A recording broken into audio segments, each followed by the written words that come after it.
We are what we repeatedly do. You see, becoming a millionaire, it is not an event, it is a process. And what determines that process is what you do on a daily basis. I'm talking about your habits. Today I'm going to share with you the number one most overlooked habit that self-made millionaires share. Could you guess what it is? Comment below before I share the habit with you by the end of this video. But go ahead, comment below, see if you can guess what it is, and then we'll talk about it. I want to share a little story with you, something that impacted me tremendously at a young age. I was practicing martial art. I was just getting started. And at the time, I would run around like my house for many laps to improve my endurance, right? And at the time, it was one day I was running on my own, right? It was actually kind of cloudy, and I was running, and I saw this older gentleman in the front of his lawn, and he was mowing the lawn. It was very slow. Like he's probably in his maybe late 60s, maybe even 70s. He was mowing the lawn like this, and with this heavy lawn mower. Now, because I was a young guy, I was energetic, I walked up to him and said, you know, sir, do you need any help? I could help you to do this, because I thought I'm running anyway, so I might as well just kind of treat that as a workout. And then he was like, oh, you're a very nice young man, sure. And then I helped him mow the lawn, right?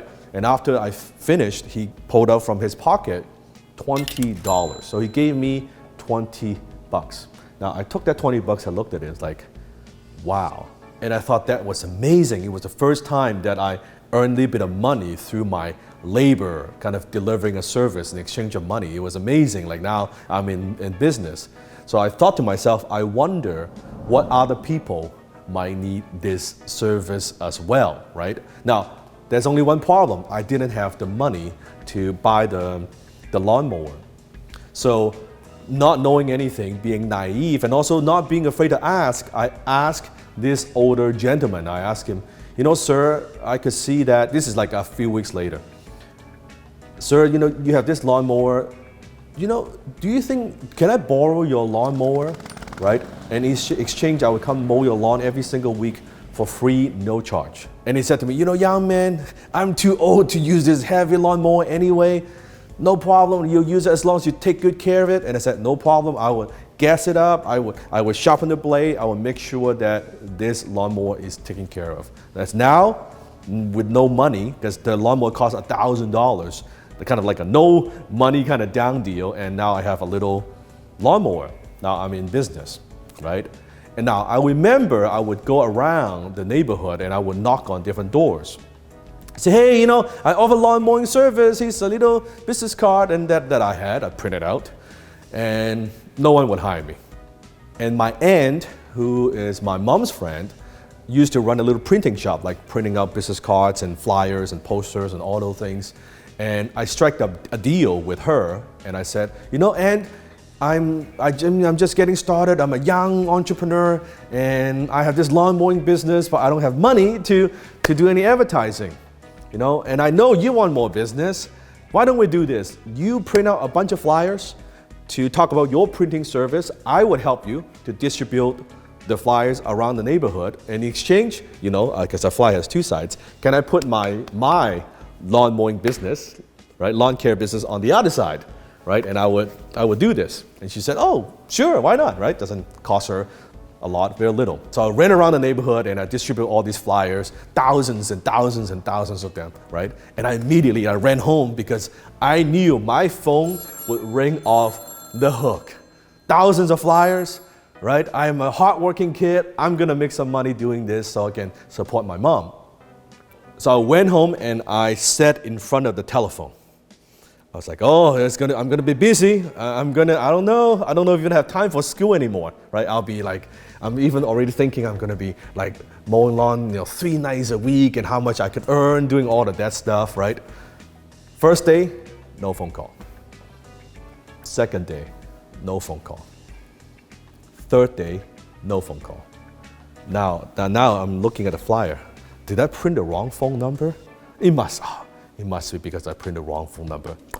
Darn, right? No, it is the right number. What is going on, right? 1 month later, not a single phone call from the flyer. So now I'm mowing the older gentleman's lawn. I'm not making any money. I'm actually losing a little bit of money because I'm putting gas into it.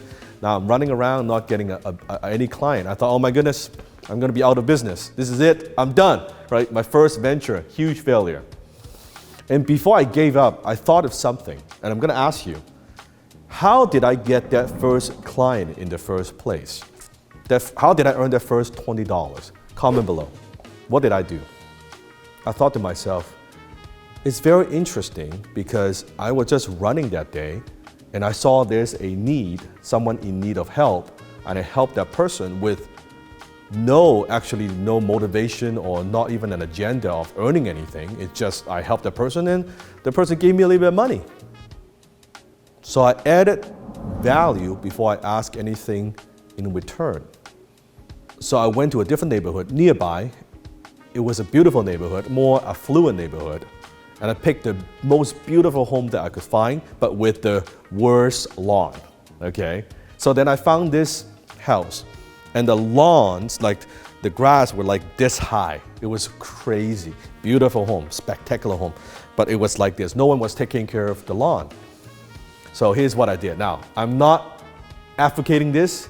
I'm not asking you to do it. I'm just telling you what I did. It's not legal, but at the time I was too young and too naive. I didn't know. So anyway, I took my lawnmower there. I mowed the entire place, the entire lawn, right? Spectacular, beautiful, right? From there, after I finished, I just sat down right at the front, right? Waiting for the owner to come back, just like this. So I was just waiting and waiting. Then finally, I know it's after work. Then a beautiful luxury car just kind of wanted to pull up to the garage, but then she stopped and then she drove away. And then later on, she came back. And then she got off her car and she said, "What are you doing here, young man?" Because the lady didn't recognize that was her house. That's why she left and then came back. I said, well, my name is Dan, and here's my flyer, and I'm a young kid trying to make a living, and so I saw that maybe you need help with mowing your lawns, and so, I did it. And she was like, oh, this is so great, my husband, he travels all the time, and I can't use the lawnmower. This is great. And she pulled out $100 from her purse, and she gave that to me. And that point, that was a life-changing moment, because I learned something that day, that when you add value first before asking anything in return, it's easy to get business. Adding value before asking anything in return. When you do that, the world opens up to you. And I believe that is the #1 most overlooked habit that self-made millionaires share. Most people don't understand, most people don't do, because wealth comes from relationship. You notice a lot of self-made millionaires, even billionaires, they're very well connected. They know a lot of people. A lot of people know them. They have a lot of friends they could call on.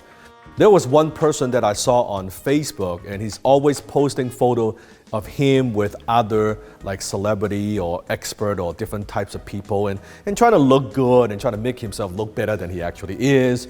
And someone like that believes that relationship is, like that. That's not meaningful relationship. That's not what I'm talking about. I'll give you a perfect example. Instead of thinking as relationship, I want you to think of that as what I call relational capital. Relational capital. Think of a bank. Think of this as a relationship bank. Now, if you go to a bank without making any deposit, you go to the bank and say, "Give me some money." What's that called? It's called robbery, because you have not made any deposit. So think of this relationship bank. You need to deposit money first before you withdraw any money out of a relationship bank. It's exactly the same way in real life. You need to be able to add value, add value, add value, add value. Keep depositing money into that bank first. Now, sometimes it might take you days, weeks, years before you make a withdrawal. You need to be okay with that. Without making any deposit, you want to do a withdrawal, you will fail, right? If you just deposit a little bit and you want to do a withdrawal right away, you'll also fail. You need to keep adding value, helping them in advance first before you ask anything in return. Now you build up that reserve, that relational capital. So when you need to withdraw it, You've got a ton of relational capital that you could withdraw. That is the difference. Where everybody else who are struggling financially, guess what? They want a handout. Give me something. Just because you're successful doesn't make you obligated to help others. It's nice to help others. But approaching successful people that way, approaching millionaires that way, say, give me something. Like they owe you anything. They don't owe you a damn thing. It doesn't work that way. You need to see what you can do for them first. Anyone, like-minded people, successful people, don't go and try to take something. Life is always very fair. Life gives to the givers and take from the takers. That's the law of success. That's the law of life. You could argue all you want. You could just always, I want to take, and not give anything. If it works for you, great. I'm saying that it doesn't work for me. It has never worked for me. But when you give and give and give, it comes back to you in ways you cannot imagine. So that to me is the number one most overlooked habit that millionaires have, millionaires share, that most people don't understand and they don't apply and they don't do. You need to keep adding value, keep depositing to that relational bank, the relationship bank first. Then when the time is right, sometimes it takes years, then you can do that withdrawal.